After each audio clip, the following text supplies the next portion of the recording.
Eric, welcome back to the show. Thanks for having me back on, Meb. It's good to see you, my friend. I was trying to think about last time we had you on. It was back in 2020, which seems so much more recent. Maybe you and I just caught up. Where do we find you today? Safely at home in Scottsdale, Arizona, sunny Scottsdale. Just And I, and as well as I know you, I know that you've just been prepping all week to watch and trade off the Federal Reserve press conference, right? Isn't that your style?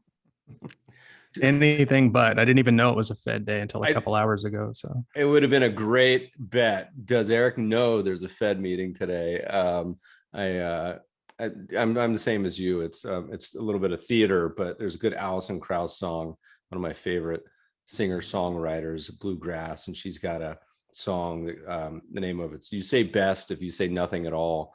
And people love to try to like divine every single word and space and sentence and response to what people mean by some of these Fed meetings. It's funny because I posted a Tom McClellan, another old podcast guest, chart, and I said, would it be funny if the Fed just goes to these meetings and drinks some beer, watches Seinfeld reruns, and just pegs the Fed funds rates to the 2-year? Because if you look at the Fed funds rate back to against the 2-year, I mean, they're not exact clones, but they're pretty close. In all this time, people spend prognosticating and pulling their hair out is really just, an exercise and nothing. So hopefully Jay Powell saw that. I don't know. I couldn't agree more. I've looked at that lead lag effect between Fed funds rate and the 2-year, and it definitely seems like they just follow that thing around and gravitate towards it. So if I had a nickel for every person I've known that blew themselves up trying to trade on Fed days, I'd be richer. So we don't do. Speaking of nickels, I wonder how Kyle Bass famously bought and like was hoarding and storing a bunch of nickels back in the day because the melt value was worth higher than the actual nickel. Do you remember this? And so like the big problem with telling people this, which is the same problem of telling, if you're J Powell, telling people you would peg it to the 2-year, because then people would start to know that you're pegging it to the 2-year. But the nickel thing is like, it's illegal to melt down currency. So it's like, as soon as you tell people you have $20 million in nickels, what are you supposed to do with it anyway? What's going on with copper right now? Copper seems to be pretty close to, I mean, it's been going sideways for a little bit, but it's pretty darn near all-time highs, right? Like $5, I think isn't that a copper resistance that's never been breached, or am I way off base here? I'm not sure. It's not in our portfolio. It hasn't done much, like you mentioned, over the recent history. So, and we're trend following at heart. So it's just not in the portfolio. But I'm going to take a look right now, see if there's truth to what you're saying. Well, it's been kind of sideways, for the past, I don't know, what is this, 6 months or year even. But it had a huge run in 2020 and isn't consolidating. But if you look back all the way back to 2011, maybe kind of hit this 4.5 range. You're right. You're right. It's not that far away from an all-time high, or at least going back to 2003. Yeah, which would be an all-time high. So yeah, that's kind of a stealth bull market that not a lot of people are paying attention to. Another piece of evidence for potential inflation. Yeah. Do you you're a systematic guy, so this is, I'm drinking a tea right now, but a happy hour sort of conversation. What's your kind of general view on inflation and what's going on in the world right now? I was heading down to Miami in a couple of weeks and was trying to book a hotel, and half the hotels were like $1,300. And I like never even, I was like, oh my God, like what is even happening? You gotta just off the record insight into how you think about inflation and how it impacts portfolios and how it keep you up at night, or something you don't think about at all? Yeah, it's a complex topic. I have a lot of opinions about inflation. But that's so surprising. You have some strongly held views. All right, let's hear them. I do. But I think before you get into those, you have to ask the person you're talking to, what's their definition of inflation? You ask 10 different people, you get 6, 7 different answers. So some people will say it's CPI, and other people will say no, it's the the prices that I pay for the goods that I consume. It's not owner equivalent rent and whatnot. So that's a giant debate. The truth is, right now we don't know if the deflationary pressures are going to come back, the demographic deflationary pressures, and then that this ends up being transitory, or if it's sticky, and the debt's getting monetized and you have negative real yields, and this turns into something meaningful like the 1970s. We don't know. I don't know. Which is why we invest the way we do, which is disciplined and tactical. And if it turns into something sticky that sticks around, we're comfortable with that. We'll roll with those punches. If it turns out to be transitory and we go back to deflation, we're comfortable with that reality too going forward. But I can't tell you which one we're going to get. I don't think anyone can. Yeah, the beauty of having the trend following approach and being systematic is, those two outcomes are pretty different. You harken back to the days of the 70s and inflation, and most traditional portfolios just really sucked wind. If you look at our old asset allocation book, unless you had some real asset exposure or were actively trading, almost every buy and hold portfolio was challenged. And then, on the flip side is you have a deflationary sort of Japan scenario on the other side. That's hard too. And, no one seemingly wants any fixed income, treasuries where they are here, but you have that sort of world. That's a pretty interesting asset to have as well. You can continue on this line of topic, or you have a great quote that says, "The markets owe you nothing." That sounds very ominous. What does that mean, and how can we use that as a jumping off point to talk about? So before we talk, let's talk a little bit more about the 1970s and inflation. Sure. As my coworkers like to point out to me, because I'm so buried in the data and the empirical data, and kind of a scientific process to investing. They always remind me to be open-minded about getting an environment like nothing we've ever seen before. Something like that guy Mike Green over at Simplify comes up with these kind of elaborate but well thought out scenarios about how we might be going into an environment where there is no historical precedent. So like you said, it could be inflation, it could be deflation, it could be something in between, or both at the same time, in competing, sectors. So we have to be ready for, we truly are in very different times. I've been doing this for 25 years. I've never seen anything like the current environment. So I just want to throw that out there. Meaning what? What is it? What does that mean?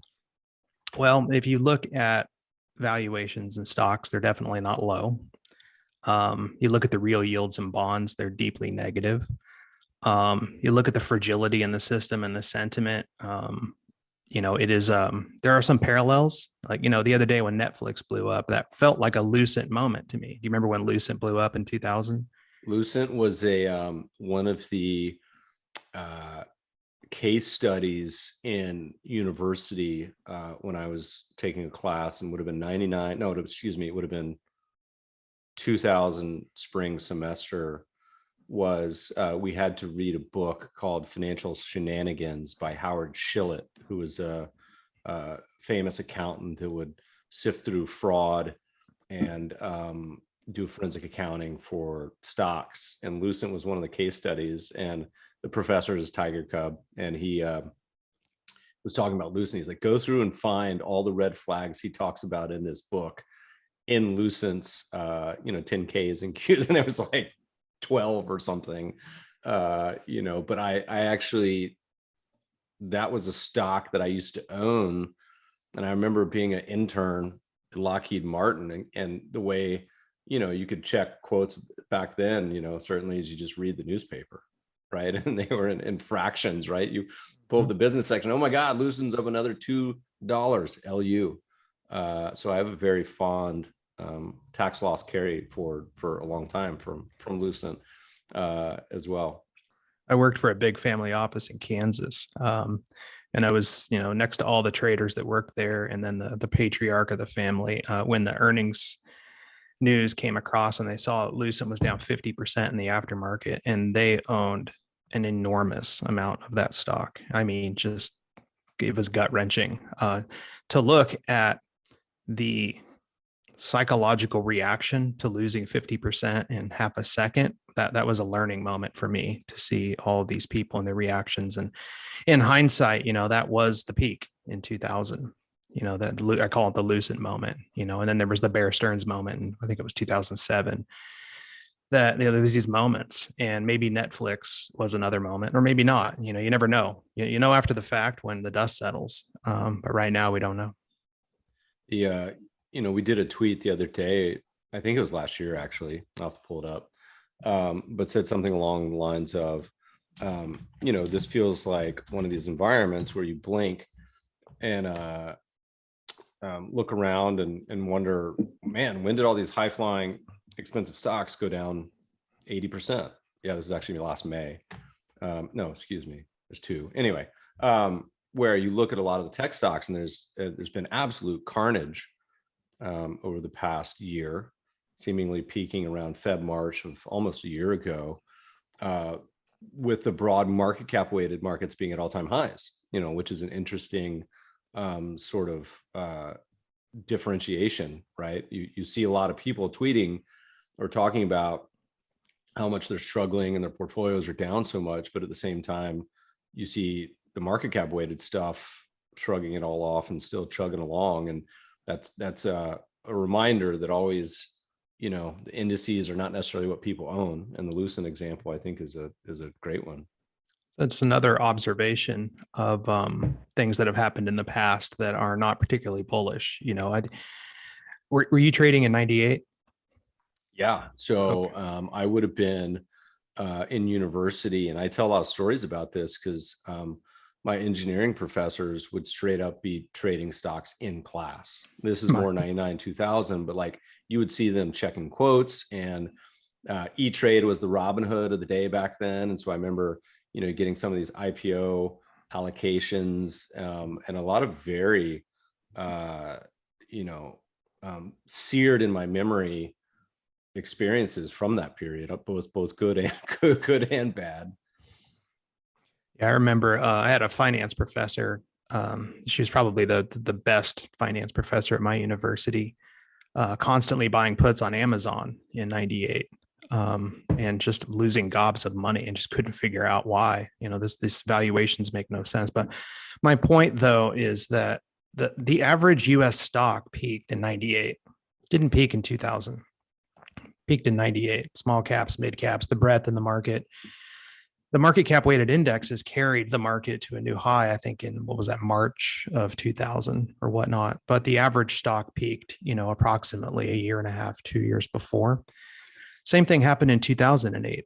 I was running a long short program and a futures program in 2008. And I remember looking at the breadth in the spring of 2008 when the long short program was really starting to deleverage and get out of the stock market. But the stock market was at a new all-time high. But the average stock had been deteriorating for 3 quarters. And then by the time Lehman blew up, most stocks were down meaningfully off their highs. They didn't look anything like the market cap weighted indexes. So here we are again today, kind of the same phenomenon. You just brought it up that, a lot of these high flying tech stocks have been struggling for over a year now. Yet the market cap weighted indexes really aren't much off their all-time high. So these parallels are interesting to me. I don't make investment decisions off of them. Like you said, we have a systematic rules-based process, but still these things jump out at you infrequently, once a decade, once every 15 years. It's hard to ignore them. Yeah. I mean, you see these spreads in the performance. It's not, sometimes you'll see the market cap, so S&P 500 versus say, small caps or micro caps, or value versus growth, or US versus foreign, right? And so people love to talk as if there's just one market, on everywhere, TV and Twitter, they're always saying the market, and usually that's referring to S&P 500. That's the default, but at the same time, it's like talking about PE ratios. I mean, I got into getting ratioed on Twitter the other day because I did a tweet about PE ratios, and I said the 10-year PE ratio, and all the responses were talking about some other PE ratio. And there's like 10 different PE ratios, right? So, you have to have the common language, or else you may not be talking about the same thing. And it goes back to your original comments on inflation too. You could have inflation and say higher education, but deflation and, TVs or whatever. It's not one, just uniform market as people talk about, unless they're just talking about the S&P. Right, which they usually are. Which they Okay, are. so I went off on a tangent there, but your question was about a statement that I evidently made that the market owes you nothing. So I don't recall making that statement publicly, but I say it all the time, even when no one else is in the room. So I guess we should cover it. What I mean because by people expect, I'm not sure what do you mean they owe you nothing. People expect 10% returns on stocks. The pension funds expect 7-8% returns on their pensions, and that's both U.S. Public and private, corporate as well. The pensioners expect their pension to be there. What do you mean? What are you telling me that the market owes me nothing? It owes me 10%, 8% returns. So this concept's important to me because I think that it's important to understand the ecosystem in which you're participating, why it actually exists. There's valuable knowledge and potentially wisdom in understanding what this whole thing is set up for and why it exists in the first place. So when I look at the stock market, what I see is a capital formation market. It's a place where people can go and sell equity and raise capital in order to go out and do a business with the kind of risk structure that they want, limited liability, or they can do preferred or convertibles or whatever. It's nothing more than that. It's not a utility that was designed to give you 8% a year. It doesn't have to go up. It can go down 50%, as we've seen. It can go down 90%, as we saw in the Great Depression. It doesn't need to be consistent, and it hasn't been. There's been decades where it's been 25% a year, and there's been other decades where it's zero. So all the empirical data comes back and says that if you want a consistent, smooth return, the stock market is not the place to get that. And there probably isn't a place to get a smooth, high, consistent return. I've not seen one. What do you mean? It's all these private real estate interval mutual funds that you only check your balance once a year, and they report 4% vol. And same with private equities. Private equity is a savior for everyone, Eric. The pension funds all have been taking their cash balance down and putting in private equity because you only check once a year. There's no drawdowns there. None that you can see until they happen, and then there's nothing you can do about it. But yeah, that's just the Titanic iceberg risk, right? The risk is there, you're just not seeing it. The fact that you're not checking the temperature of the risk doesn't mean it's not there. So, and yeah, the industry's plagued with products and programs that are designed to obscure the risk you're taking so that you are less afraid. And that actually works to some people's benefit because they won't sell prematurely. But the risk is there. Risk cannot be created or destroyed, just transformed. So the fact that you're not seeing it does not mean it's not there. So the markets owe you nothing. So there's two kinds of markets in the world that I concern myself with. Capital formation markets, that's stocks and bonds. That's where you go to essentially sell a piece of your business to someone else or borrow money at some sort of a structured or at an interest rate with covenants, bond covenants and whatnot. And they don't owe you anything. And if you get 8% a year from that, that's great, but that you're not guaranteed that, and they're not set up for you. They're set up for the person that wants to sell equity and someone else that wants to buy equity. And their job is to clear the market, to bring those buyers and sellers together at a price where they can both agree. And that might be 30% higher. It might be 50% lower. It might be at yesterday's close. It is what it is. It's supply and demand. And that's all these markets were designed to do. Now we've become accustomed to everyone just putting their money in there like it's a bank and earning a return. And that's okay. It's okay to invest like that, but just realize that these markets weren't designed for you. Therefore, there's going to be times where they do stuff that doesn't make you happy. And that's not something to sue someone over or get angry or be confused about. They're just not designed to be utilities for you. It's not like your stove. When you turn it on, the natural gas is supposed to flow.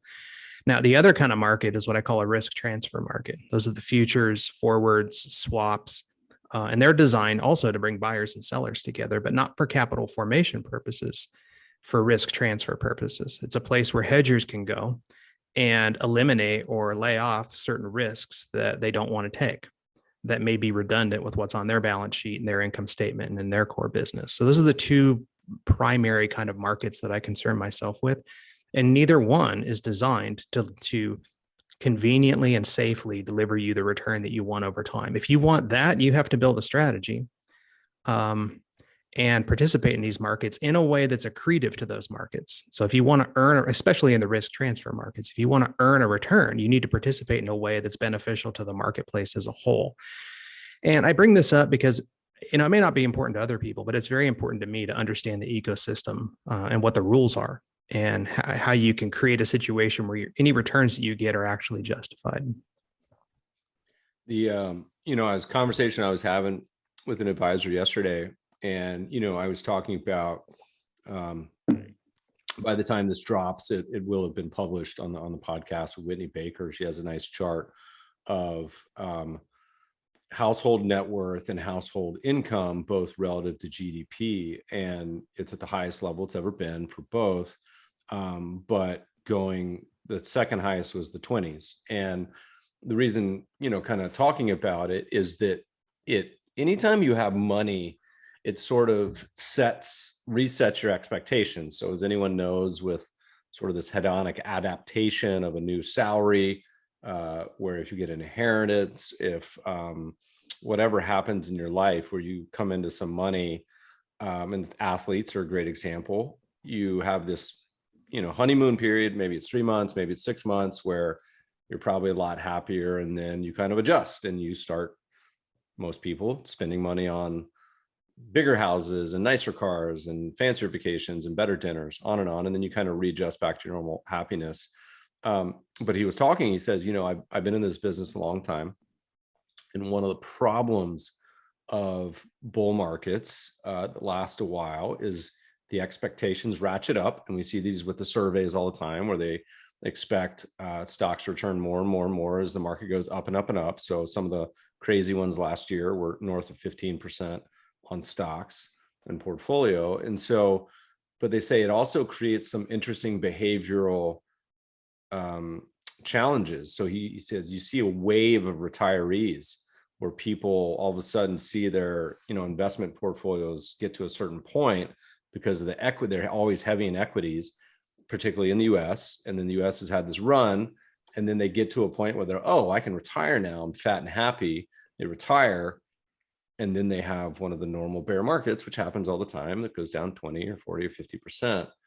And it creates a huge behavioral problem, because they get to the point of the whole, like, I can't take it anymore. I've retired. I can't lose this all, on and on and on. And so the sequence, which you and I used to talk about 10 years ago, I think, of returns, becomes a big behavioral challenge, particularly at turning points in sort of the big bull markets.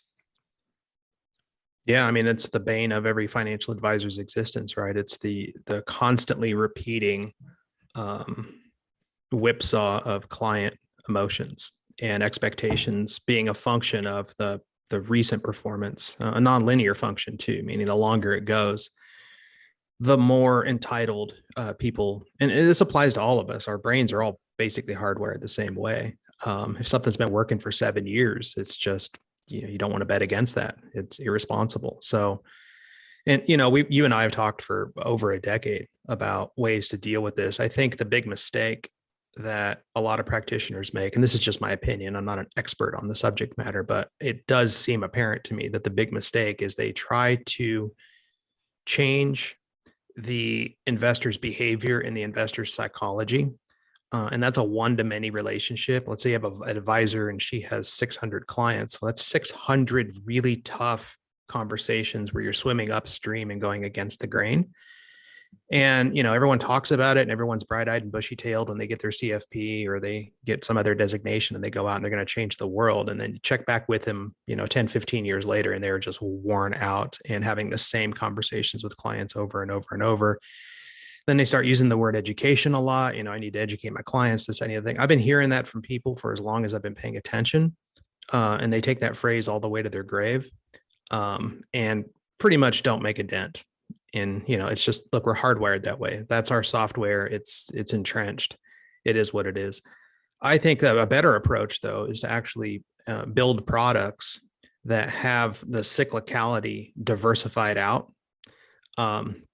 And then just try to do business with people that are enthusiastic about having realistic expectations, because they're out there. That's actually the majority of people. They get carried away at times, sure. But it's not that hard to talk someone down off the ledge if you have a credible alternative to the roller coaster, something they can actually believe in. So if you can diversify away the cyclicality, in my experience, it's not that hard to talk sense to most people. It seems like the nightmare scenario that we talk a lot about as a potential that I think everyone assumes can't happen. And we've been talking about this for over a decade. So, but the thing that would really, I think, inflict the most pain is a scenario where both US stocks and US bonds do poorly. And a lot of people just assume that US stocks and bonds are always negatively correlated. And so in the bad times, bonds will do okay, and bad times for stocks, and vice versa. Is that a dangerous assumption? 60-40 is crushed just about everything, including, a lot of the biggest, smartest institutions in the world the past decade. What sort of problems does that cause? And then let's start to move toward what can we do about it? I think the assumption that bonds will always bail you out when stocks go down is the most dangerous assumption in the asset management industry. And that's why I think the 1970s are such an important decade to familiarize yourself with and wrap your head around. I know a lot of my peers say that was an aberration, an anomaly, and not something to be taken seriously. They're wrong. I think they're wrong. I think it's a very valid data point.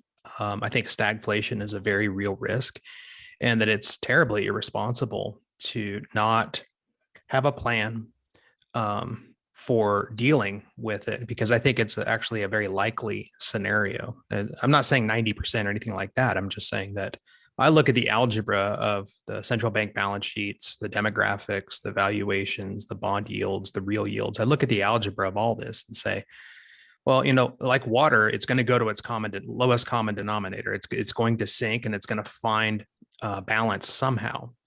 The path of least resistance is stagflation. It's a decade of stagflation. Again, I can't guarantee that. Explain to the listeners what stagflation is if they don't know. So again, depending upon who you ask, you'll get different answers. But to me, stagflation is something along the lines of the 1970s, where the stock market does not generate a positive return. And it has severe downside volatility, a couple of 40, 50% drawdowns. And basically, you're right where you started, say, 12, 14 years ago. So I think in 82, you were right where you started in 1968. That's a long time to make no money in stocks and to have a couple of 40 and 50% drawdowns along the way. But at the same time, bonds don't work for you either. And in fact, the bonds go down the same time the stocks go down. That's what we saw in the 1970s. And you can feel those same correlations creeping up in today's environment. We see days, even today, I think stocks and bonds were down at the same time. Meb, sometimes bonds are the problem, not the solution. It's infrequent. It's kind of like that iceberg risk we talked about earlier, where it is infrequent, but it is terrible when it happens. And I'm not predicting it will happen, but I'm not going to be the least bit surprised if we get a meaningful bout of stagflation, and it could drag on for a long time. And I don't see any reason to be proud of not having any preparation or any thought that goes into dealing with stagflation, considering that it's such a horrible experience. And it would be the worst possible experience for baby boomers and people that are going into retirement right now. The last thing that they need is big drawdowns and no diversification right now. And my fear is that not very many people are prepared for that. And it's very possible. I remember, I don't remember, it was maybe a year ago when bonds were plumbing the lows on yield, and you were pulling your hair out and showing me some simulations. You're like, Meb, there's just basically no way possible bonds can have a positive return over the next 5 years, even if they go hard into negative yields. And we kind of went through all these simulations, and it was a fun chat. A similar analog, I think, is during the pandemic. If I recall, a lot of the foreign sovereign yields in a lot of these countries were already zero and negative. And when the coronavirus panic happened and it hit the fan, a lot of these countries, their sovereigns didn't really help, right? If I recall, like they didn't provide much cushion to the equity markets getting pummeled in those countries. They did in the US, but the US was a relatively higher yielding bond market at the time. So, this assumption that treasuries will always hedge a market puke, I think is, problematic if you're relying on it to outperform. Yeah, and I echo those thoughts. I remember looking at some of the German and UK debt markets and seeing that they didn't bounce much at all when the stock market was just ripping off huge losses. And in the US, they bounced a little bit, but not like what people were expecting. I know I was long treasuries during COVID, and that's not what saved us during COVID. Not at all. It was being short energy. It was being short energy and some flight to quality currencies. But, we made a little bit of money being long treasuries, but not the kind of money you expect to during a risk off event like COVID. So, this has been happening for a while now, so here's my point. If we get a really bad outcome going forward, let's say we get 5 years of really bad results, no one's going to be surprised. They're going to look back and it'll be very easy to say, well, the correlations between stocks and bonds had been steadily rising. Bonds hadn't been paying off on down days for years. What was everyone so confused about? That'll be with hindsight, but that's the conversation people will be having if we do get a serious risk off market environment. All right. Before we kind of start to talk about solutions, what's the scenario? I love being devil's advocate, and people are always asking me, say, okay, Meb, how does stocks do 10% for the next 10 years? Like, if you could wave a wand, how does this possibly happen?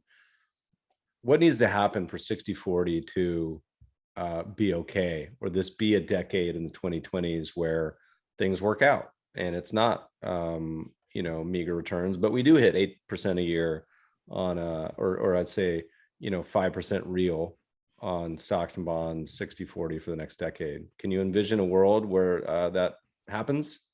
Yeah, we've been in that world actually for quite a few years now, where I don't think it's realistically possible to get a positive real return from bonds, or at least government bonds going forward. And I'll extend that to corporate bonds as well. Those are a little harder to model.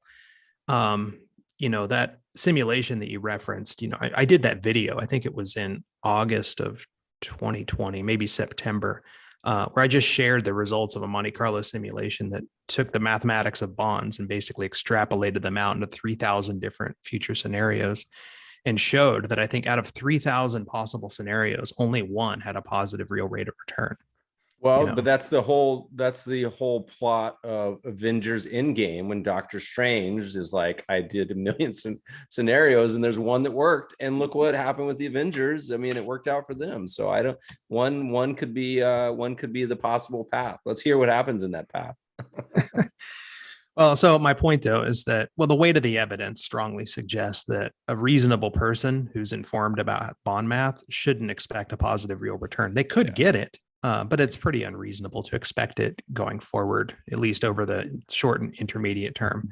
One way it could happen is if you get negative yields. You can make money from capital gains in bonds if yields go negative, and I'm not ruling that out. I mean, it is possible. You do have the demographic fuel for negative yields, but they literally have to go to -6 on the 10-year for you to get the normal, I think, 7% return a year from 10-year bonds that people have been accustomed to over the last 40 years.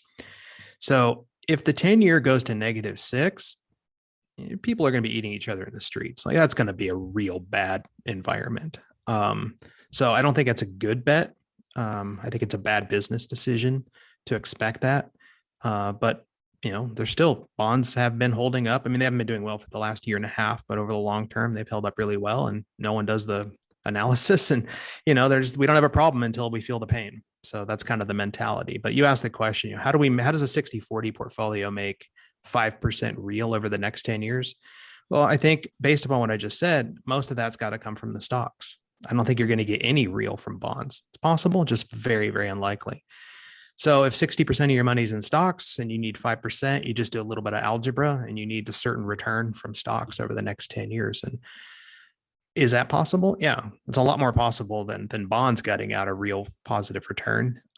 Is it likely? No, it's not likely. The was reading I was trying, speaking of doing math, I was trying to do some math. I had tweeted about this, but ARK had put out a expectation for the disruption companies that they invest in to go from a market cap currently, I think of a 10 trillion to 200 trillion at the end of this decade. And I was scratching my head, and the current market cap of global equities is 100 trillion. So, their expectation was that this group of innovation across the 5 or 6 sectors they look at would compound the market cap by 30% a year, and the rest of the companies outside of that is -8% or something. And it's one of these things you look at and you say, look, is it a possible scenario? It is. Is that the probable outcome? It's hard to see, at least in my mind, that that sort of outcome happening. But you got to think about these things, because as a student of history, we've certainly seen weird things happen plenty of times, and trend following, from one trend follower to another, at least lets you ride along with these possible crazy outlier scenarios, both up and down, good and bad, right? Yeah, totally. I was going to talk about that. I may sound like an overly pragmatic person that's, stuck in the textbooks and the fundamentals. I'm not. That the disciplined trend following approach just drags us along into whatever's working, no matter how crazy it seems. And you apply some risk management to it, and a guy like me can sleep at night. So I'll give you an example. One of our biggest winning positions over the past couple of years have been carbon emission credits. Now, while everyone's talking about Ethereum and Bitcoin and all these other things, carbon emission credits are the best performing market in the world from what I've seen over the last 2, 3, and I think 4 years, and no one's even talking about them. It's a huge market, deeply liquid, a lot of open interest and volume. It's an interesting story, and it's the best performing market that I've seen, and no one's talking about it, and it's correlated with nothing. We were buying this thing a year ago. I think it was around 5. Now it's at 88. I mean, that's a big move for a deeply liquid, futures market. And we won't go into the details about what it is, but it's briefly, it's the ability to the EU has capped the amount of carbon emissions that are allowed, and then they issue credits to people. And if you want to emit more, you got to buy credits from someone else. If you become efficient and you can cut your emissions, then you sell your credits to someone else. So it creates a kind of a supply and demand for the ability to. It's going to reward people that are cleaner and penalize people, and they have to pay more if they just can't get their stuff together and reduce their emissions. No politics involved. It's just risk transfer market that I'm trading. Yeah. I mean, and that's, the philosophy of trend following that I've always been drawn to is, so many investors are intentionally or not leveraged to certain market outcomes. So they're either tied to inflation or deflation, or US assets performing well, or gold, whatever dividend, whatever it may be, value stocks. The beauty of the trend is it will often lead you to places that you may not go otherwise, and have exposures as these markets, kind of get out of whack. So if US stocks keep going up, market cap weighted, you'll be invested, despite our feelings of, nervousness about that possibility, and ditto with all these other markets and what's happening. Talk to us a little bit about, okay, so you're a trend follower, you do it a little different now. So you got a couple mutual funds, some of my favorite tickers, BlendX and Remix, which is harkens back to a great hip hop song. Anyway, tell us a little bit about kind of how you guys put together your strategies, because it's not pure managed futures in the traditional sense of what most people would think. And how's it all fit together, and why? Remind us.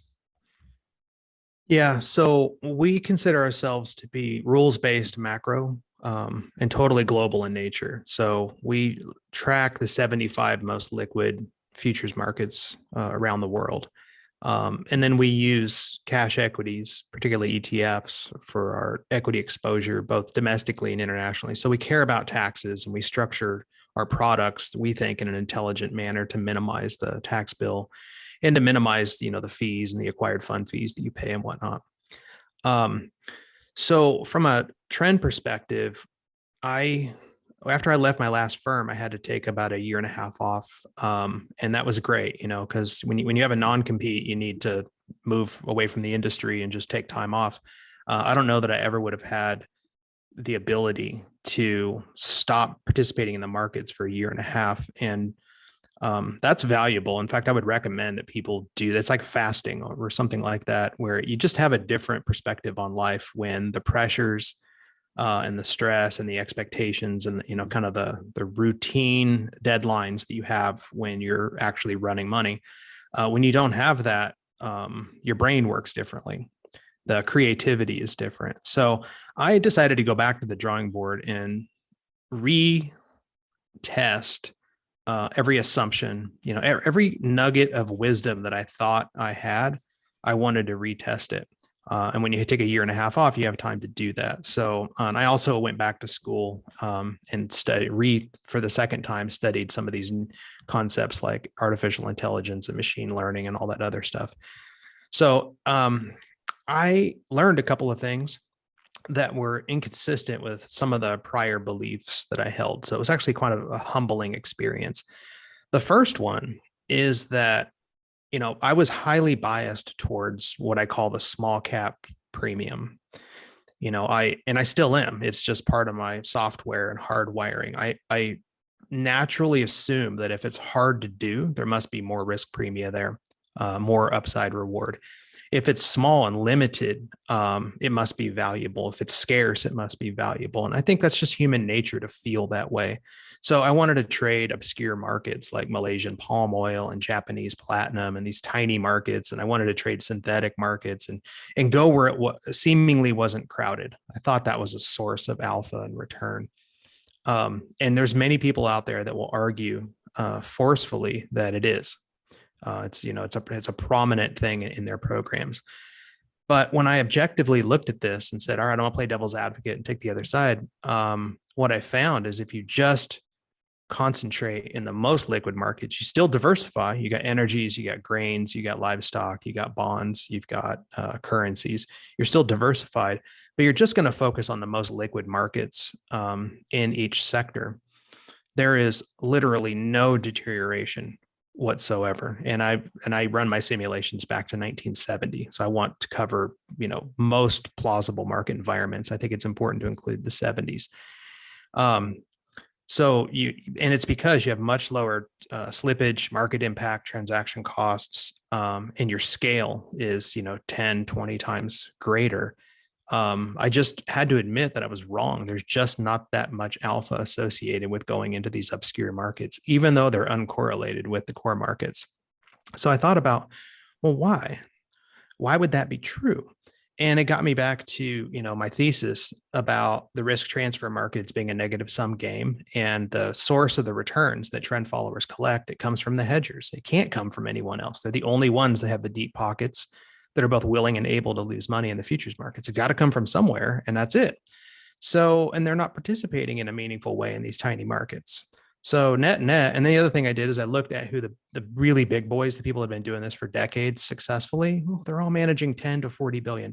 So they can't be trading these tiny markets, not in any kind of size that's meaningful. So that was a liberating experience for me because I thought, well, I'm an empirical guy. Yeah, I've got my biases, but I'm not a slave to them. So I'm going to build something that is durable, reliable, and scalable this time around. And that's what I did. So it's pretty simple. Like I mentioned earlier, I studied AI, machine learning, neural networks, genetic algorithms, all that stuff.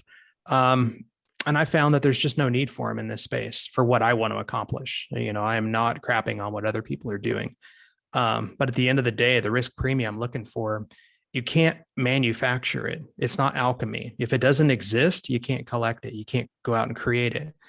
So, and the risk premium that I'm looking for from the hedgers is thick. It's available, And it's not complicated to extract from the markets. I'm not saying it's easy, but it is simple. Psychologically, it's not easy at all. Nobody likes trend following in practice because you're buying things that are up and you're selling things that are down. And you're laying out risk after a drawdown. Psychologically, it's not fun, but boy, is it effective, especially when you pair it up with risk assets like global equities or corporate bonds. So, is that a decent intro? Yeah, no, so it's good. And you guys, the decision to pair traditional equities with managed futures, remind us, we talked about this last time, but give us a quick overview of what the decision was there. And then kind of a quick review of how you do the managed future side, the trend following side of the portfolio in general, long, short, markets traded, yada, yada. Okay. So why did we not just build a good global trend program or managed futures or global macro, whatever you want to call it? Part of that was just business, where the managed futures industry shoots itself in the foot because it's so uncorrelated to equities. People can see the math when you bring in a good or a decent, even decent trend following program into a portfolio. It adds a lot of value, the same way bonds add a lot of value, because it tends to be uncorrelated, especially in hostile market conditions. And a lot of the time, historically, makes money when everything else in the portfolio is going down. So it adds a lot of value, but that doesn't translate into happiness because there are times when the stock market's soaring and your alternative investments, whether they're managed futures or global macro, are going sideways or losing money. And it just drives a wedge in between the advisor and the client, and it requires all these conversations. And it's a crappy business to be in. And you end up not helping people because they buy you when they're scared and you've been going up, and then they sell you when you've gone sideways for a couple of quarters and the stock market's going up, and they end up being worse off for the allocation, and you've seen this with people. It's the way it's always been with human nature. So my team and I, we sat down and said, all right, is there a responsible, accretive way that we can solve this problem? And think back to our conversation from 20 minutes ago, where I said, you can just keep yelling at people and having all this education and you keep going and going and going, but it just doesn't really make a dent. Right. Even if you can bully people into being educated and dollar cost averaging and rewarding diversification, it's not in their nature to be happy about that. It's in their nature to be envious of relative performance. They just want all their money in the best performing asset class. So is there a better way? And what we found is that, yeah, there's a better way. You handle the diversification internally, do it inside of your own fund, so that they don't have to deal with the line item risk and see these things moving in different directions. So in other words, you build the optimal portfolio and offer that as a fund. Make sure there's enough managed futures or trend in there to make a big difference, but don't force them to deal with what we call the statement risk or line item risk. And then everyone can be happy. So, but what really sold me, Meb, was one of my coworkers said to me one day, and he said, Eric, what do you do with your own money? He already knew, but he was asking me. And I looked and said, well, I run a blend of our managed futures program and global equity beta. And he said, why do you do that? I said, well, because that's the optimal portfolio. And he said, well, what's your definition of optimal? And I said, I want to put myself in a position to compound at a reasonable rate with the least amount of iceberg risk through any kind of market environment that we get in the future, or any plausible market environments. And he said, and what about taxes? And I said, yeah, I like it because it's reasonably tax efficient. And fees? And I said, yeah, I mean, it's pretty fee efficient too. And he said, so why are you not building a business around that? Don't you think that other people would appreciate something like that? And then it hit me that I'm an idiot, and I just need to stop, put my ego in the closet and say, I don't need to create the best managed futures fund in the world or macro or whatever. I just need to offer something I believe in and find out if there's a fit in the marketplace. And so far, I think the marketplace has said, yeah, this makes sense to us. An interesting setup could potentially be, and you could walk us through how much this would happen. If U.S. global equities go into a downtrend, presumably the trend side could short equities. Is that true? And then how much of the sort of equity exposure would that take down? Would it take down half of it, all of it? Yeah, It's a great question. And that is what keeps trend followers up at night when you convince them to put some dedicated long exposure in their portfolios. They want to know, like, because they all think the next Great Depression's right around the corner, or a crash of 87, or a 35-year bear market like the Nikkei. So here's how I sleep at night. I look at the dedicated equity exposure, which is generally about half our money. About half our money goes into low fee, low tax global equities. That's allowed to oscillate. So it can go as high as 2/3 or it can go as low as 1/3, right? If it gets down to 1/3, we don't rebalance back to half, because that's kind of an extreme thing to do, because you know how dangerous it is to rebalance on the wrong day. And if you're off, like in 2008, I know a lot of people that were rebalancing right before Lehman. They just bought a bunch of stocks because the market was down, and then they just got buried. And then it happened to them again the next February, where they bought a bunch of stocks and got buried. So, there are responsible ways to rebalance. You can tranche it up and do 1/12 every month, or 1/52 every week, or whatever. There are responsible ways. But anytime that you're rebalancing, you're creating a counter trend effect, and that's okay if that's the risk you want to run. There's a reason that it's worked historically. But we found a way to essentially regulate the amount of long only exposure in the portfolio without the kind of binomial large transaction rebalancing. And that is just to enforce those guardrails. If it goes below 1/3, we will buy to keep it at 1/3 and not let it go any lower than that. Likewise, if there's a huge bull market and our equity exposure goes all the way up to 2/3, we will sell tiny sell transactions to keep it from going any higher. But if it's going to go from 1/3 to 2/3 or 2/3 to 1/3, it's got to do it on its own. And the reason I like this approach is because I simulated every kind of rebalancing strategy I could come up with: calendar based, standard deviation based, a whole bunch of different strategies. And you probably already know this, but they all basically get you to the same destination. The only difference is the path traveled and the turnover, right? The approach that we use in the fund right now is 90% less turnover than the median rebalancing approach, but basically gets you to the same destination. So not paying taxes, not churning the portfolio, transaction costs, those are all real costs. So you asked the question, though, what would happen if we went into a vicious bear market and you are holding it steady at 1/3 of the portfolio? You're right. On the trend side, the same indexes that underlie the ETFs that we're holding are in the futures program. It's the exact same indexes. And in a runaway bear market, you're almost certainly going to have meaningful short positions on in those same indexes. And that's going to go a long way towards offsetting that dedicated long equity exposure in a way that doesn't require you to sell your equities and generate capital gains or losses.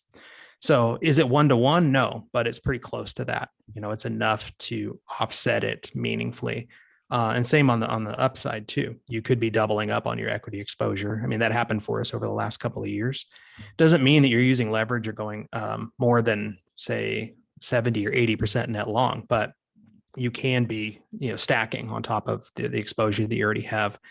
And that's the beauty of a trend following program, is that it's completely indifferent to fundamentals, sentiment. It's just going to get in line with whatever the current trend is and calibrate your risk to the volatility of that market. Wash, rinse, repeat.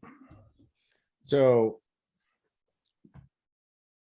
that's a great way to think about it. I like thinking about it as it's like a tactical or dynamic, neutralizer or market neutral sort of approach that, you want the equities, but it can take it down to, a near probably zero beta. But if you think about the 70s and you think about all these potential outcomes, in my mind, one of the things that a lot of portfolios have zero allocated to, and I'm not going to say emerging markets, listeners, because I know you guys don't have any of that anyway, but mainly it's a relative of the real asset trade, which, a lot of these sort of, a lot of asset classes can rhyme. So whether it's dollar down, emerging markets up, commodities, REITs, tips, they may not correlate all the time and they may correlate at different points, but we consistently do polls and we ask people if they have anything allocated to real assets, and it's almost always negligible,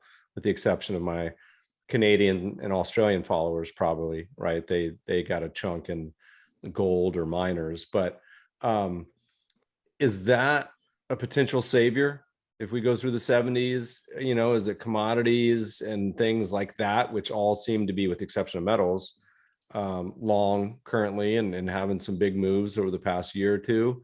What are your general thoughts on, if equities and bonds aren't going to be the savior, what might be? It's hard to know in advance. We talked about this a little bit earlier, where we could get an environment that's very different from anything we've seen before. So if the 70s are the proxy for what we're talking about, it was being long anything tangible. If there were bond contracts back then, you could have been short bonds. You could have been short equities, but the bulk of the returns that trend followers enjoyed in the 70s was, basically being long tangible things, wheat, corn, canola, livestock, things like that. So will it repeat? I don't know, but I like having the ability to cast my net that wide, such that I can cover, like you're familiar with principal component analysis. In the markets, you've got the main principal component, and that's probably the stock market. And then you've got the second component, and that's probably going to be the bond market. And the third one is probably energy right now. And then you got fourth and fifth and sixth. And like you just pointed out, most investment portfolios are betting it all on the first two components and relying on them to be negatively correlated because that's what they're accustomed to, and not aware or not paying attention that they've become positively correlated recently, and they're moving off the same theme, right? And if that theme goes south, then there's a very real risk that it will. They could both lose a lot of money at the same time, and you're going to regret, I think, not having those other components in there that aren't moving off that same theme. So, and that's just it's the diversification argument 101, just taken to its natural conclusion, like bring in those risk transfer markets into the portfolio and actually implement modern portfolio theory, and do it when it's most important, when the diversification you're getting between stocks and bonds is low and potentially going lower at the same time that stocks are not undervalued, and then bonds have negative real yields. And to be clear, when you look at all these categories, do you have the ability to go short on all of them, or do you do long flat on some? No, we keep it symmetrical. It's long short. I think it's important to, and case in point, during COVID, our biggest exposure was short energy. And I'll tell you that shorting energy in January of 2020, when crude was $60 a barrel, I had a few people questioning my sanity. Even people in the industry saying, how can you short crude all the way down at $60 a barrel? And how much lower can it possibly go? Well, the answer was it went to negative 30. Yeah, that's right.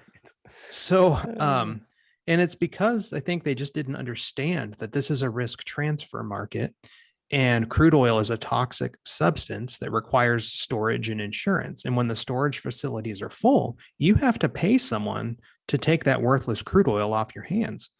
And it's also, time sensitive too, meaning like these things are to some degree perishable. And there's other considerations. So understanding the markets that you're trading and why, being open-minded and trading long and short, and being open-minded to the symmetry makes a lot of sense. I see a lot of people, and I think this is a terrible mistake, flipping and becoming long only on commodities. And the only reason they're doing that is because long only has worked better over the last, 15, 20, 25 years. Well, yes and no. You had the period like 2000, 2007, commodities did amazing, and every institution and endowment and pension fund on the planet was now investing in the commodity indices. Then commodities got destroyed, and every institution, I feel like over the past 5 years, has been puking up those allocations. You see them all the time where you're like, CalPERS is no longer, I don't know if it's CalPERS. I just like to pick on CalPERS. CalPERS is, liquidating their commodity real asset exposure. Like they just can't take it anymore, and then they sell and rinse, repeat. But I agree with you. The interesting part on the trend following side, when you talk about the potential outcomes in the future, and a good example is let's say something similar to the 70s where inflation's taking hold, but let's say, commodities don't do a whole lot. The ability to short things like short bonds means you participate if, say, 10-year goes to 3, 4, 5%. Like that's the short exposure is an interesting take that zero investors almost have exposure to, right? And there's very few that actually allocate to investing strategies that short as well. Yeah, I sometimes play this game with when I'm dealing with really skeptical kind of more traditional financial advisors that, the idea of shorting, that's completely insane. Deviating from a 60-40 portfolio is a crazy idea. I will do this fun experiment with them where I'll tell them, I'm going to describe an investment to you and you tell me if you would like to learn more about this. I describe the attributes of the 10-year treasury. So I talk about the yield, I talk about the duration, I talk about the interest rate sensitivity and the upside potential and the real return right now. I don't tell them it's the 10-year treasury. I just describe the attributes. They think I'm talking about some managed account or LP or whatever. And when I'm done, they scratch their head and they're saying, so you're telling me that this thing's expected return based upon what you're telling me is less than 2% a year. Inflation's 8%, and it's highly sensitive to interest rates. Yada, yada, yada. They go on. And I say, yeah. And they're like, well, I would, first of all, every one of my clients should sue me if I bought anything like that. And I would like to short that if I could. And then I tell them it's the 10-year treasury and they get real mad. So, if you take away the label and you anonymize things, people oftentimes come to completely different conclusions because now they're forced to be objective. So now the reason I bring that up is you said a lot of people don't like to short, unless you strip away the label and you just show them the attributes of the investment. And then I think most people would say, I would short that without realizing it's the 10-year treasury. Who wouldn't want to be able to short that? The government must be really enjoying themselves being able to borrow money at 1.5 when inflation's 8. I'd do that. Yeah. The listeners, if you want advisors, if you want Eric to walk you through that example, call him, not me, and he'll walk you through. He's got all sorts of Excel simulations and various games he can play with your behavioral biases. It's interesting on the broad portfolio diversification side. I mean, you guys, what is it, like 50, 70 markets you guys trade? How many is it? It's 75 most liquid futures markets that we trade. Yeah. And that's down from what we did at our previous firm. We tracked, I think, 120 markets. But like I said, I gave up on the small obscure markets because they just don't move the needle. What are some of the trend following discussions and myths? You guys have had a nice run since launching the fund. The best thing can happen when you launch a new fund is you have good performance, and you guys have kind of shot out of the cannon out of the gate. But as you talk to people, I imagine the receptivity varies by what's going on in the market. So you may have the crowd that, okay, I'm a little nervous, but the markets haven't turned on me yet. S&P printed a big up year last year, has been on a run. So a lot of people usually don't invoke any action until things start to happen. But the last handful of months seem to be things, regime changing, even the last 2 years. What are some of the conversations you're having with people? What are their concerns? What are the myths that you displace in general? Just like what's the tenor of what the advisors are talking about and you guys are kind of getting into debates with currently?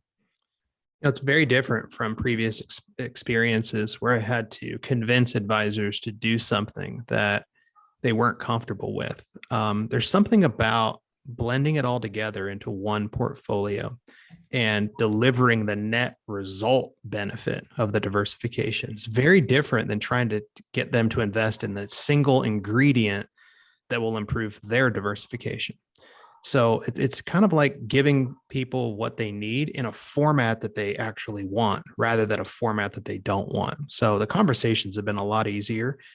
And I feel like we do business with more pragmatic, more conservative advisors, and less kind of risk junkies than we did in years prior. And I don't mean that word in a pejorative manner. I just mean highly innovative people aren't our focus. It's more people that want to be practical. They care about the risk. They care about the downside. They want you to have enough, long GDP assets to not get left behind, but just do something intelligent with the rest of the money that's going to be beneficial from a diversification perspective. So yeah, and we've done well in the sense that it was a good time to launch a macro oriented program. The end of 2019 definitely was not a bad time, and we were able to navigate the COVID situation, which wasn't skill based. I mean, that's a rules based process that I will follow for the next 20 years. So there's, we're not sitting around making calls or guesses, or it's not a skill based thing. It's just a prescription for collecting those risk premiums in a risk managed way. And so far, it has been pleasing. It's been a pleasant experience, at least for us so far, both from the running the fund, but also from dealing with clients. So the conversations haven't been strained at all. How do most advisors think about it? Because do they, regardless of the fact that you guys give them some equity exposure already in the fund, do they still treat it like a alternative or satellite bucket? Do they incorporate the equity? Like how do most advisors think about and implement this? And is that different than individuals, institutions? That I don't have a great answer for yet, because what we're attempting to do is create our own category. I mean, that wasn't by design. It's just effectively what we're doing is this is an all-weather vehicle. That's what it is. When you mix macro, multiple sectors, multiple time zones, multiple time frames with long GDP global equities, you've essentially, cobbled together an all-weather investment solution. And you can see this, like if you pull down the data from like the biggest multi-strat hedge funds in the world, and you just mix and match some different betas together, it's not hard to replicate their track records. It's X parts global equity, it's X parts global bond beta, and X parts trend. And then sometimes there's some carry or maybe some corporate bonds in there too. But for the most part, 80% of it is easy to explain with just, 3 betas, right? So we've created what we think is an all-weather global investment program and just offering it in a mutual fund, but it doesn't fit nicely into any category yet. So they stuck us in macro trading, which I can understand why, but it's not really a pure macro fund in the sense that those guys are just, making calls on directional bets. That's probably a good category to be in. For now. Yeah. That's where we're at. But I mean, if there was an all-weather category, that's where we would end up being. And there's a world allocation category, but the thing is, like, that's going to end up being long only. So you'll look brilliant or really distance yourself when things are jiggy or down. But there's a tactical category. I'm just trying to think. There's all sorts of categories, and it's a challenge as always to. Well, the problem with those, we started off in the world allocation category, but the problem with those is they're all just basically equities. Yep. And that's not what we are. Equities are a component, but we've got all this other stuff going on. So it's really an all-weather. That's, I call it an all-weather program. When my coworker asked me, why don't you just, do what you do with your own money? And I'm like, well, that's an all-weather program. Well, obviously you believe in it. So why not offer it to the public and see if the marketplace wants it? I'm like, okay, let's do that. So I just hope Morningstar or somebody will create an all-weather category and we can be a fund in there. We'd asked a tweet, and you can answer this first, and then we'll see where it slots in. The people that do allocate, what sort of chunk do they traditionally target? Is it, all right, we'll start you out 5-10%, or are there people that are like, you know what, this is all weather, I get it. This is going to be 50-75% of my allocation. We have some individuals doing that. But when it comes to dealing with advisors, there are just some, there's some rules of thumb. They're not going to put more than 15% with any one advisor. It doesn't matter how good your strategy is. Anything can go wrong with an individual. You could die, whatever. So there's some practical limits for people. Definitely, I've felt what you talk about, though, where they look at it and say, well, this is not like a convertible arbitrage strategy or a pure managed futures or something like that. So I can go higher than what I was doing before. And we tried to be conscious of fees and taxes to make it easier for people to do meaningful allocations. So yeah, I think it'll come in on the higher side relative to what I've used to in the past. Yeah, we'd done a tweet where I asked people last year, I said, how much do you allocate to trend following strategies? Almost half was zero, which isn't surprising. Another 25% was 0 to 20. So you get about 70, 75% that essentially have very little exposure to trend. And then the remainder, there's some that have 20 to 40, and there's some, and this is a very biased sample size, right? It's like my audience that follows me, where I've been preaching trend following for 15 years, is probably higher than if someone else asked that question. So, along with real asset exposure and foreign, I mean, it goes back to everything we always talk about, is that everyone just has US 60-40 or 80-20 probably would be the natural default, and nothing in trend and nothing in foreign usually. Talk to me a little bit about, you guys use futures, use ETFs. There's a little bit of efficiency tied in. We did a podcast with Corey Hofstein talking about return stacking, and others have talked about this concept where, you get some efficiency of using futures. Talk to the audience about what that means. How should they think about this in terms of portfolio? Are you guys targeting a certain level of vol? How does it fit together?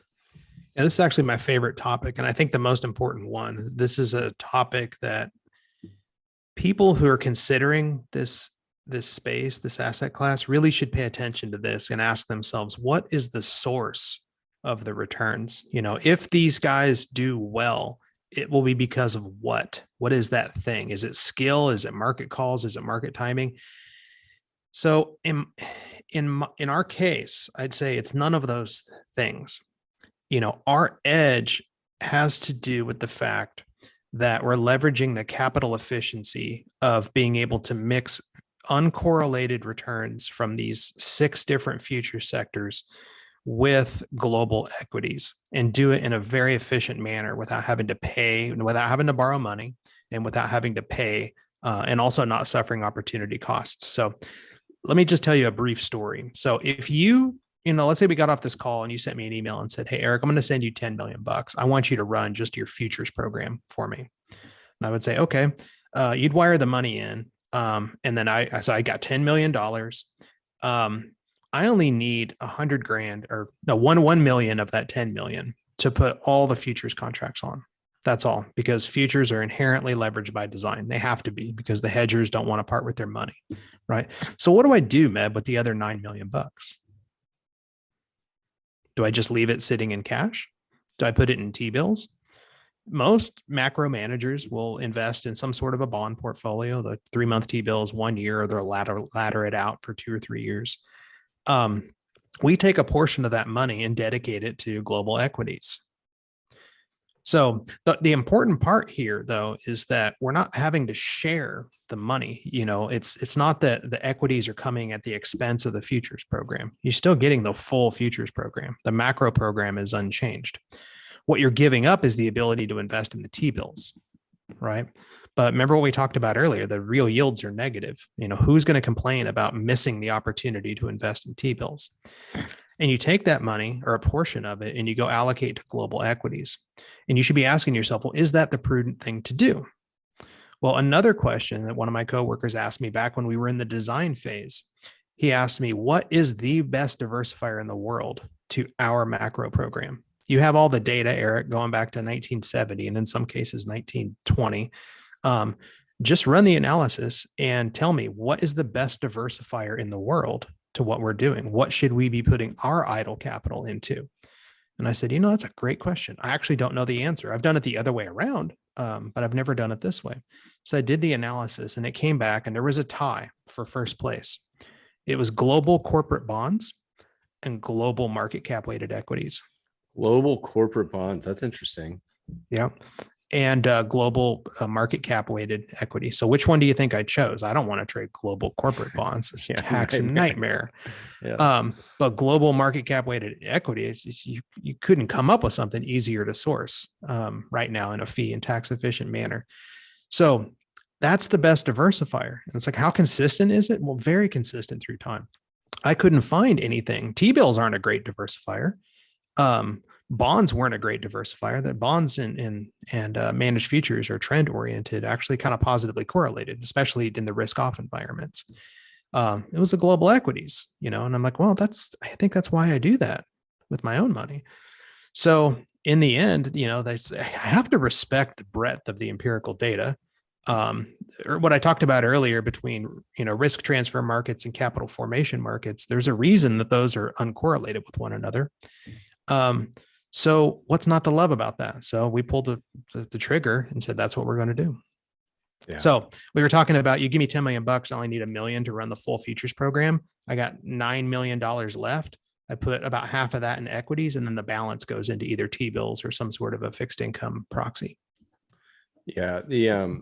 This concept is seeing some traction. I think you're going to see a lot more development on some of these ideas. Is, people, the history of being comfortable with things like futures and markets, it's scary on the surface, but when you think about doing it in a totally thoughtful and non-leveraged way that people associate it with, which is the blow up risk, there's some pretty cool stuff that can happen. And it's not just about leveraging, right? It's just about getting exposures and reasonable cost efficiencies as well. Yeah, well, using futures are as scary as you want them to be. It's up to you. How much heat or risk do you want to take in the portfolio? You asked me a moment ago about our volatility. I think the annualized volatility for our fund's been between 10 and 11% so far, and this has been a really volatile couple-year period with some extreme market conditions. So I'm not saying our volatility can't go higher, but there's your data point. That's the kind of risk that we ran over that 2-year window. And what we do is pegged to a risk target. It's not 10% vol. It's actually a limit on the risk that we're taking. Not the volatility is a proxy for risk. It's the result. The risk is how much you're going to lose if all of your positions, go against you meaningfully, and you have to close them all out of a loss. We have a limit on that, but it generally leads to about 10 or 11% annualized vol. Yeah, which is totally reasonable vol. Pretty mellow. Most people can handle that. I think so. Well, we're going to find out. I'll tell you another story that kind of drives home the capital efficiency argument, because I don't think I did a very good job a few minutes ago.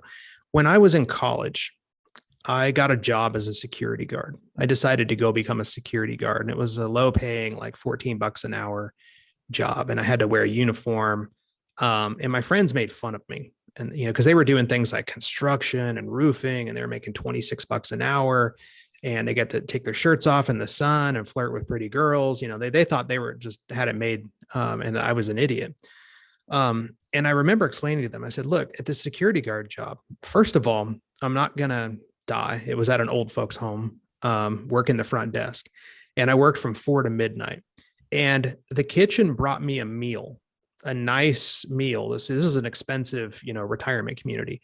So they fed me. They brought me a meal. They brought me coffee. They brought me an apple every night. Also, there was nothing to do. And I was sitting there at a desk. The only security risk is somebody making a run for it, right? Yeah, exactly. Dementia that's trying to hit the town.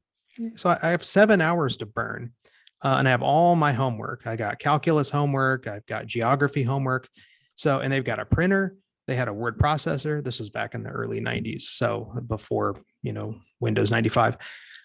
They've got pencils. They've got a copy machine. They've got everything that I need in 7 hours, 6 of which are completely free time for me to do all my homework. They also had a gym on site. And they said, if you want to come an hour early, you can work out, use the showers, use the locker room, and then change into your outfit, right? So this was like living in a resort. So I would show up at 3, work out, shower, and then go sit down, do a little bit of paperwork for 20 minutes. And then for the next 4 hours, do all my homework, right? And then they would feed me dinner. And then I go home and just go to sleep. My friends who were out in the sun, swinging a hammer all day long, sweaty, they're exhausted. They can't go to the gym. They're exhausted, and they get home and now they have to do, 3.5, 4 hours of homework. That's just a different. And so they thought they were getting ahead, but I knew I was getting ahead because I was using my time and my resources more wisely.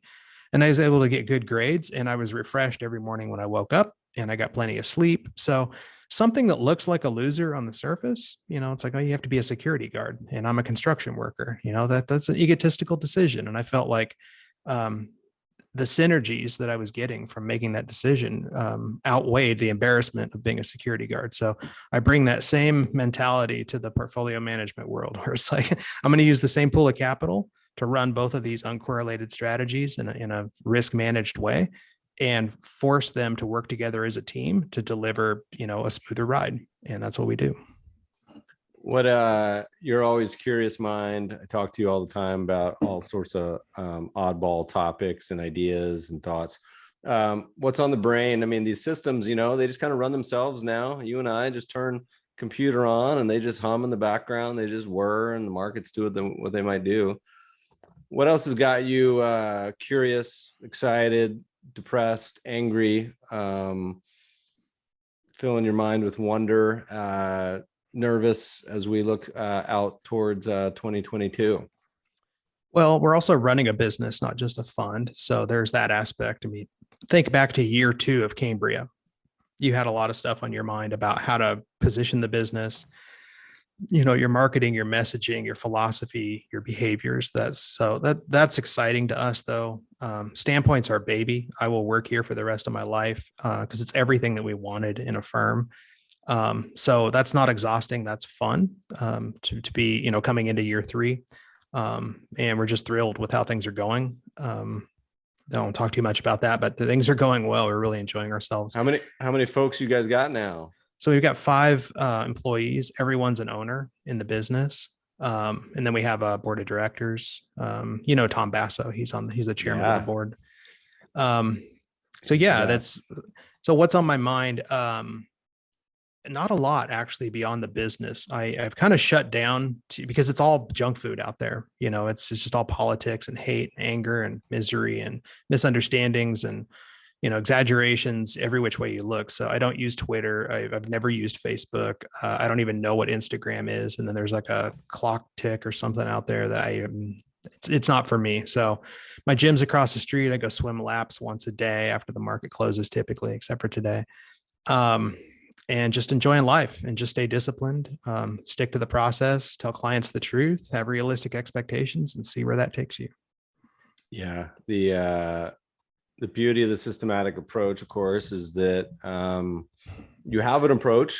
When I ask most, investors across a lot of different ways of asking the question, do you have a plan? Do you have a written plan? Have you thought of your sell decision when you place the buy? That one was like 90 something percent.